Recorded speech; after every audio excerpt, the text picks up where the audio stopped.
chambre betsaka indrindra zany dia afaka raha ohatra hoe anetana dia afaka hoe miezaka zany izay catégorie izay a hiakatra hanao investissement supplémentaire takin'izay dia ampiakarina amin'ilay niveau zay raha ohatra hoe dia compétitif kokotsika. Zay tenefanao hoe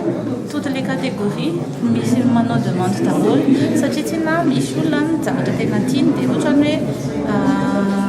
hoe na zavatra non classé eto amintsika misy 3 ravinala zay mety hitovy amin'ny 3 étoiles fa iny koa safidin'ilay mpandrarano ndreny hanao 3 ravinala izy fa tsy hanao 3 étoiles fa le client no mahita hoe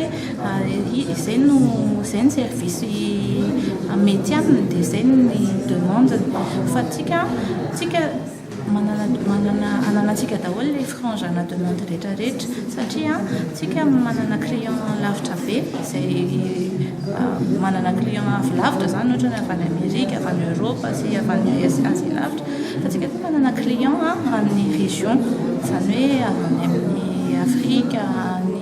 régional zany amin'ny région misy atsika aty amin'ny océan Indien dia reny zany tokony isokafantsika bebe kokoa izy misy isan-karazany be koa amin'ireny misy olona ohatra ny hoe tonga izy pour un week-end mety aminazy ny ravinala 2 ravinala 1 étoile fa misy olona ohatra ny hoe raha mandeha lavitra be izy tiany mahafinaritra anazy na miditra any anaty fota tany any amin'ilay tany jerevany zany fa hôtel 4 étoiles ny atoriana rehefa miala donc ananantsika daholo